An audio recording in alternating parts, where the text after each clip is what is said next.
James is tired. You are up. How would you answer this question that we've been asking?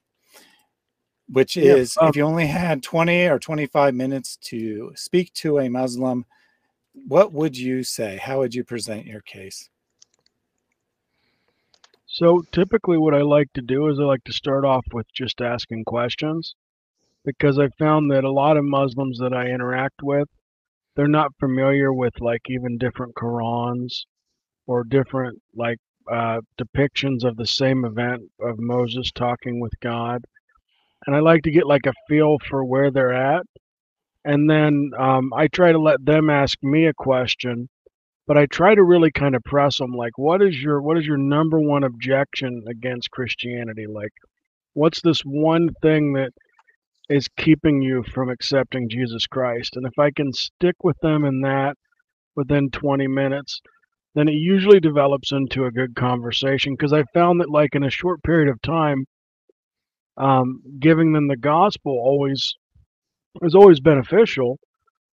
But then also you're looking at this window, like the guy said, "Hey, I've got to go." There's a app called Clubhouse where a lot of us minister the gospel on, and so you know that your time's running low. And so asking questions is good because then they don't necessarily know that there are different versions of the Quran have different words that mean different things, and they don't necessarily know that the Quran was compiled after Muhammad. So those things I find they break barriers because I give them things to think about. And then usually, even if they don't follow up with me, I always try to, before they leave, to get some kind of verbal commitment for like a follow up. Like, hey, you and I can be one on one, be virtual coffee. Let's just, whatever you found from these questions I've asked you, let's talk about these the next time. Excellent. Very short and to the point there. Okay, may I, if you don't mind, Terrace? Yep. Well, you're actually up next anyway, but if you want to say something before answering that question, go right ahead. No, I already answered that question. I was the first one.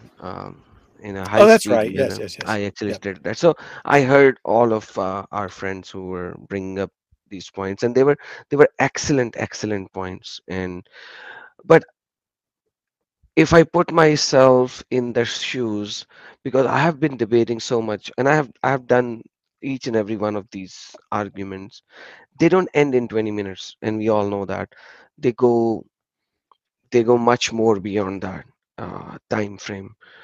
And one of the major issue in the West is none of them are the major issues in the West. So think about it and walk with me on this path. What does Quran says in essence?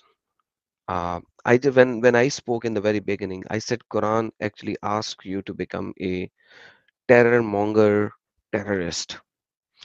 And this is the biggest thing that they actually claim in the West, that Islam means peace. If you come back to Pakistan or Egypt, Islam does not mean peace, because in the world where Muslims are in majority, they actually says, dude, peace is after you accept Islam, because that's the basic essence of it. You are in the house of peace when you accept Islam. Otherwise, you are in the house of war, Darul Harb and Darul Islam. So, in essence, in the West, a Muslim is in the Darul Harb, which means the house of war. So, a Muslim in Darul Harb has to be always in war, because the Hadith of Muhammad actually says the one who is a munkar means the rejecter of Allah and Muhammad. By the way, when you see the translation, it will say the one who sees an evil. That is a stupid, idiotic translation in the history of stupid, idiotic translations. It does not say the one who sees an evil. It says the one who sees a munkar. That's the Arabic word. Munkar means the one who rejects. Munkar rejects Allah and Muhammad and his teachings. Stop him by your hand. And if you can't do that, then stop him by your words. And if you can't even do that, then at least think of him as bad. And that's the Zuful Islam deans. This is this is the worst of your deen. So in essence, Islam always promotes fighting, punching, killing, war. There are over 70 verses in Quran which talks about war, fighting, and killing. And then there are over 30 verses which talks about the word jihad. And the jihad verses are always linked with the war verses and the fight verses.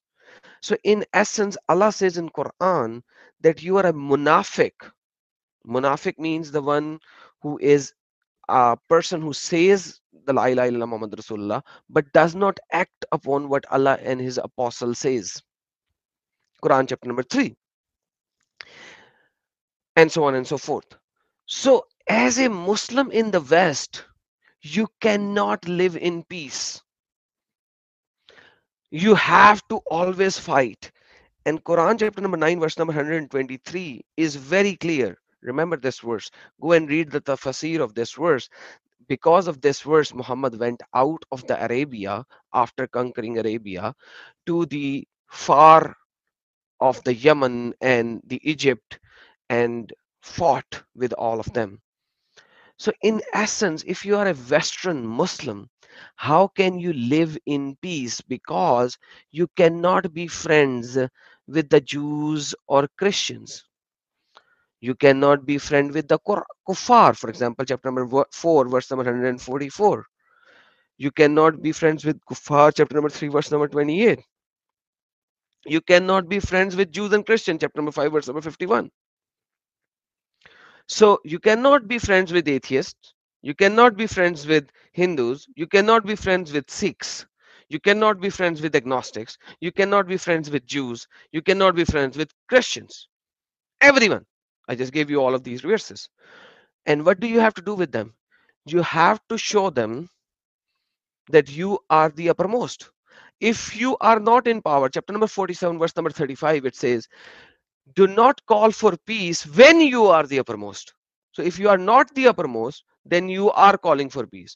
But when you become uppermost, you are not supposed to call for peace. 47:35. So if you take all these verses together, because every Muslim will say, look at the context, look at the context. What does the Quran says in essence? Quran in essence is calling you for always be a terrorist. They can only give us the Makkan verses where Muhammad was not in power, just like Quran 47:35 says, and it is actually saying it to Muhammad, hey, now do not call for peace because now you are the uppermost, now you have the people, now you have the army. So can a Muslim not be a hypocrite and live in a Western society in peace with other people around him? The answer is simply no.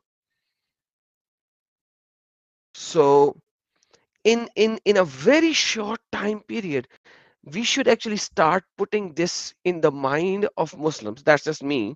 Obviously, you can disagree. Everyone can disagree with me on that. That, dude, just think about it.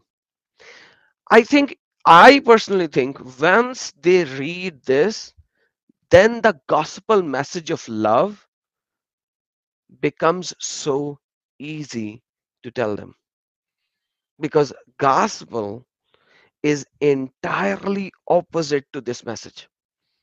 It is like not even 180 degree. Like if there is more degrees in the degrees, I could have added those as well. it's it's like beyond 180 degrees opposite to the essence of Quran and the Hadith. I think that just goes to show all the more that the Quran is very selfish. It really is very self-seeking, very, do whatever you need to do in order to serve yourself and your own ambitions, versus the gospel is very God-serving. It's very much, look at how even God himself shows that he will make sacrifices for us, but ultimately for his glory. It's not about what we as humans want to do. It's about doing what's ultimately right by other humans, not by ourselves. So I think that that kind of just highlights all the more the truth of Christianity. It's so opposed to human nature, and yet we all inside of us have this moral compass, at least most of us, that points to, look, this is what's right, even though it's not what's comfortable, it's not what's easy, this is what's right. Versus Islam is like, nah, all this stuff is wrong, but do it anyway. Like, yay, just do whatever you want, whatever, you know, whatever helps you. One other thing real quick that I didn't plug in. We've worked for the last 2 years creating a film show exactly what the Quran says and what it means. I'm not gonna put it in the chat because every time I actually put the link in, YouTube kills it. It's called artofimposturefilm.com. man. Put it Yeah. with spaces. Art of Imposters dot Yeah. dot space com. Then I it will put be it there. in. I put it in our chat here. It's in our chat here, but Yeah, I'll go ahead and post that in the Put it Yeah. answer. Put it as with spaces. Art space of space Yeah. imposter space dot space com. So yes, I have watched it, the part 1 and part 2 as well. These are actually real events. These are literally real events, and there is a subtitle translations, and these events were Yeah. actually made By made in ISIS, we yes, we and we they are we proclaiming the words of God. By the way, I actually, this reminded me of something, Edwin. Like 6 7 months ago, I made a video in my Pakistani channel, open live stream, 8 hours long, and the only question was, Osama bin Laden, is he a bad Muslim? Full stop. And if he I was the best. translate that 8 hours of a video, not a single Muslim came and said, Osama is a bad Muslim, he will burn in hell. And I'm talking about Osama bin Laden. No, he was the best. One of the best Muslims. He's one of the best. But if you speak in the West, I think 90% will say he was an idiot, he was a munafiq, he is not a true Muslim. But as soon as you go to Pakistan, they will say, hey, he was the best Muslim. None Exactly. of them actually stated that. I had literally debated like 8 9 Muslims in that live stream, single live stream. None of them said he was a bad Muslim. They won't either. That there was a great point that was made a few minutes ago. She was mentioning the difference between the Bible and the Quran. Because if you look at it like in the Quran, they're servants completely. They're required just to submit, no questioning. You do what Muhammad and the Prophet tells you. But in Christianity, we're children, and God laid down His life through Jesus Christ on the cross for us, so that we could be redeemed. So the Christian dynamic in the relationship with God is way more personable than what's conveyed in the Quran. The Quran is very standoffish. There's like the prophets are the best of people, and so they get special perks and things that the other people don't get. But in Christianity, it says that the first will be last and the last will be first. And then, how do we serve God? By serving and taking care of other people. I mean, if you look at it like just the two cultures competing, one is very beautiful of self-sacrifice, and the other one is complete submission.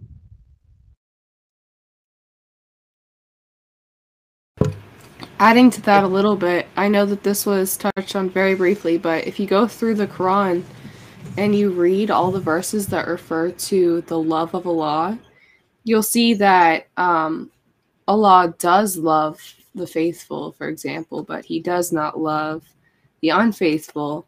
And verse after verse after verse, it shows that the love of Allah is very, very conditional. And He only loves you if you meet all these different criteria, and no one Not even Muhammad himself met all of those criteria, because we're all imperfect, sinful human beings. And so Allah does not love us ultimately, even though it says like, well, he does love this group. Yeah, but you're not in this other group. So, it's not good enough. You're not good enough. You're not capable of being good enough.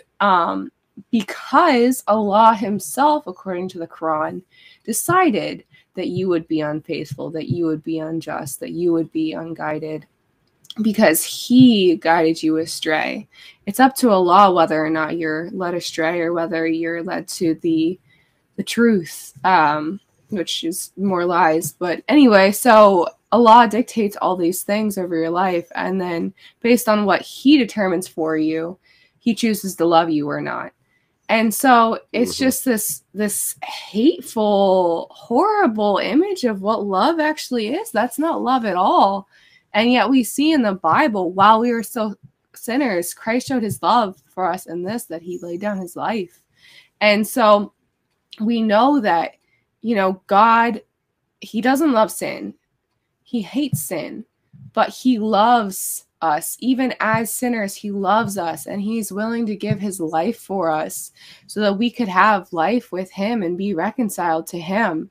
And so it's just a complete opposite description of who God is and what love is, whether it's true love or it's this love that looks nothing like it.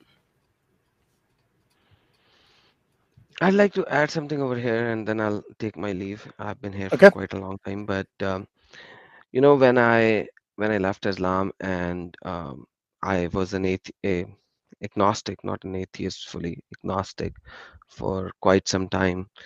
And one of my Christian friend actually took me to a church, and there was a song that they were singing when I went in, and the song actually said, "God, you are faithful." And I was like, these idiots, how can God be faithful? Like, come on. Because like I still had the version of Quran in me that Allah forgives whom he wills, and Allah leads astray whom he wills, and Allah guides whom he wills. So God cannot be faithful. We have to be faithful. So it was an utmost opposite of the Quran. And by the way, that was the song which actually inspired me to look into the gospel in essence, quite frankly, to see like even though that I picked up the gospel, I picked up the Bible to actually say, hey, this is also a stupidity. But one of the major thing was to see like, come on, is that a song, or does it has a connection with their Bible as well? You know what I mean? God is faithful. God is faithful. Like, and this word just kept on running in my brain for for quite a long time, even before I picked up the gospel. Because God of the Bible is faithful. He's faithful to everyone, to the sinners as well as to the saints. Let me just put it this way. Allah never claimed to be faithful. Never. Rather, he says he leads them astray. Because Quran chapter number 7, verse number 176, 77, 78, it says, Allah has made certain people for hell. And because his word will come into effect and he will put them in hell. So Allah has to lead them astray because he has made them for hell. That's how stupid it is. Why would Allah make people for hell? On the flip side, when we read the biblical accounts, even starting from Moses, he said, "Oh God, don't blot my name out of this book of life." Because God of the Bible actually put each and every person's name who was born in the book of life. And because of our sins and our transgressions, if we do not accept, if we go to the transgressions, he then blots out his name. Does God of the Bible not know the end from the beginning? He does. But he always puts each and every person's name in the book of life. Even Judas's name was in the book of life until he performed the act which then blotted his name out. That's in Revelation as well. And I don't need to give you the verses, obviously, you guys are Christians. But at the end of the day, that's the beauty of the Bible. Our God is faithful, and we can call him, you are faithful, because we cannot be. But in as a Muslim, he is always saying, oh God, make me faithful of you. I would be faithful. Whereas we can never be faithful. We are sinners. We will always do something which will go against the faithfulness. That's my last message to everyone. Just think about it. All the Muslims who will ever listen to this, because God of the Bible is faithful. That's the true God. He is the loving God. While we were in our sins, He came. He came. And He gave us the perfect salvation. Thank you so very much. Take care, guys. God bless you all. Thank Thank you so you. much for Very sharing you. that. Yeah, thank you for that very beautiful presentation of the gospel in your own way. Because Jesus gave one additional super chat here, pray for Adam Seeker and his ministry. And Adam's no longer here, but I would have said this in front of his face. I would say it to anyone, anytime, whether Adam ever knew I said it or not. I think that his ministry is one of the very most important on YouTube.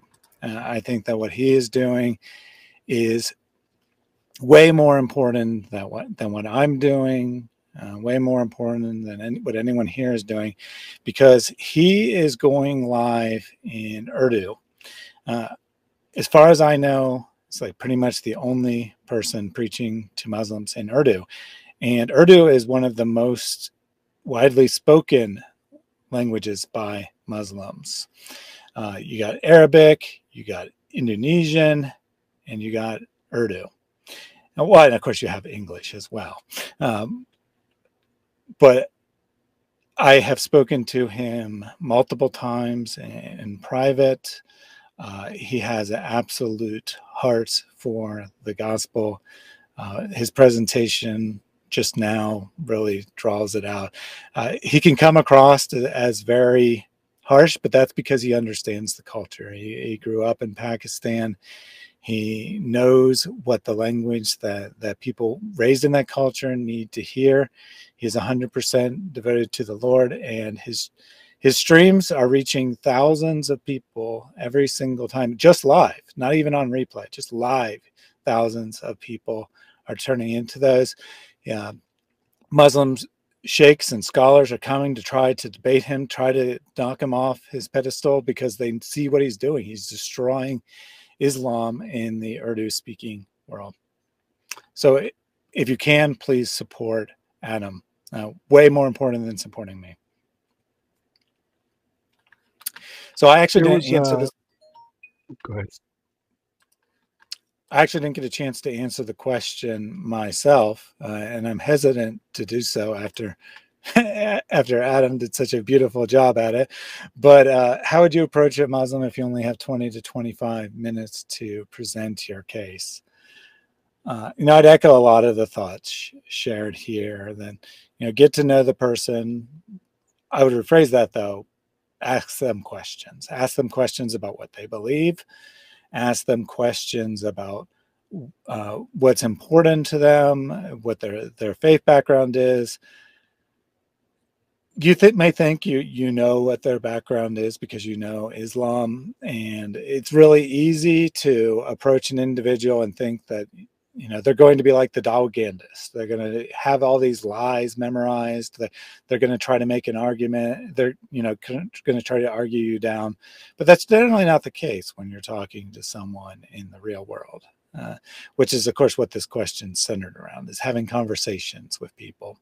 So ask them questions, get to know them, get to know their beliefs. Ask them why they believe Islam is true. Ask them a very important question that someone brought up. Let's see if I can find it real quick. Yeah.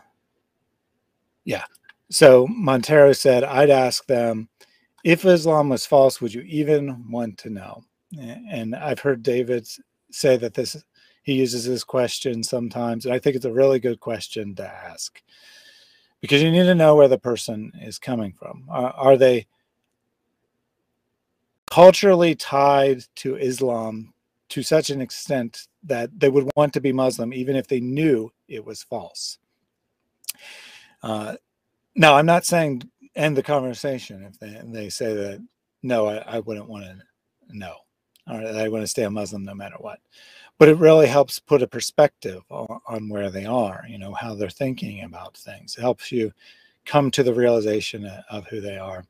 And so in addition to those questions, kind of get to know where they are, I would ask them two questions. I would say, what is your best reason for believing in Islam, or why are you a Muslim, something along those lines. And then I would ask them, why are you not a Muslim, or what is your main objection to Christianity?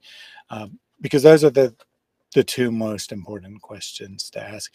And when they answered that, assuming this is a real conversation and not someone playing a Dawa game and they actually are willing to answer, I would, whatever they presented for the reason to believe in Islam, I would gently try to make them question that, see that it's not, probably doesn't hold up to scrutiny, but I would leave it there. I wouldn't try to force them to say, oh, Islam's false, because that's not going to happen in one day. That's not going to happen in one conversation.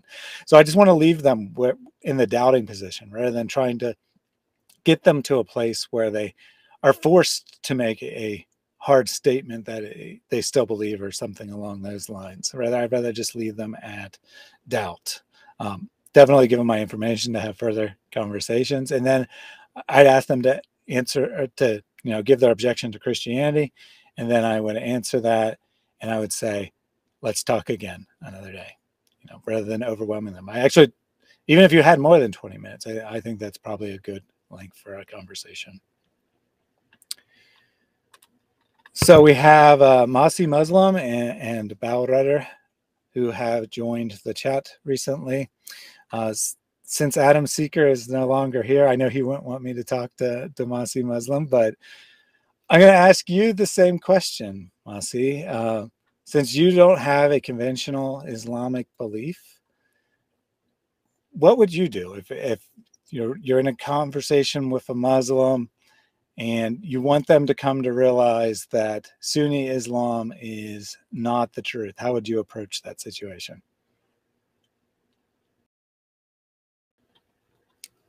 Can you hear me, Masi? Masihi Muslim. All right, we'll go on to Baurutter then. And he's stealing my gimmick. So maybe he fell asleep and he's stealing my gimmick. Yes. He said, Jake is tired, you can't steal it. I go hard in the paint, yeah, homie, I'm a saint.